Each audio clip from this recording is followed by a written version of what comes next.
ఇప్పుడు జరుగుతున్న Iran, Israel యుద్ధం అనేది కేవలం ఒక మతానికి సంబంధించిన 2 వర్గాల మధ్య జరిగే పోరు. అయితే ఇక్కడ సున్నీలు, షియాల మధ్య జరిగే పోరన్నమాట. అయితే మహమ్మద్ ప్రవక్త చనిపోయిన తర్వాత అధికార దాహం కోసం ఇస్లాం మతంలో 2 వర్గాలు ఏర్పడినాయి.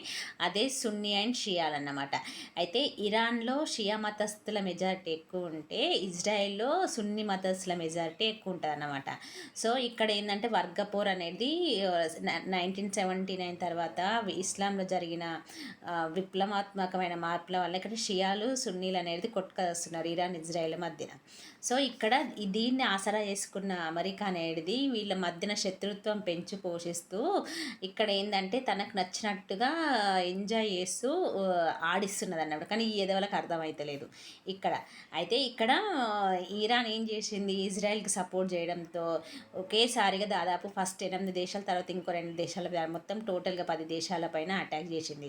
వాటిలో ఏమేమి దేశాలు ఉన్నాయంటే ఒకటేసారి అటాక్ చేసిన దేశాలు ఏందంటే Israel, Bahrain, Kuwait, Saudi, Abu Dhabi, Qatar, Jordan, UAE, Qatar, అలాగే దుబాయ్‌లోని బుర్జ్ ఖలీఫా ఇలాంటివి దేశాల మీద ఏకకాలంలో దాడి చేయడం వల్ల అక్కడ పాపం చాలామంది మన తెలుగు వాళ్ళే అక్కడ ఇరుక్కుపోయి ఎన్ని నానా అవస్థలు పడ్డారన్నమాట. ఇప్పుడు మన ఈ ప్రాంతాల్లో మన ఇండియా నుంచి చాలామంది వలసదారులు వెళ్ళి అక్కడ పనిచేస్తూ ఉంటారు. అయితే ఇక్కడ మన దేశంలో ఉన్న నిజమైన భారతీయులు అనేది అక్కడ జరుగుతున్న యుద్ధాలకి కమేని చనిపోతే సపోర్ట్ చేయడం ఏంది, అక్కడ మన ఇండియన్స్ ఉన్నారు వాళ్ళు ఎంతసేపు ఉన్నారో ఆలోచిస్తున్నారు. మరి ఇప్పుడు వీళ్ళు పోయి తీసుకొస్తారా, సపోర్ట్ చేస్తున్నారు కదా, తీసుకురండి.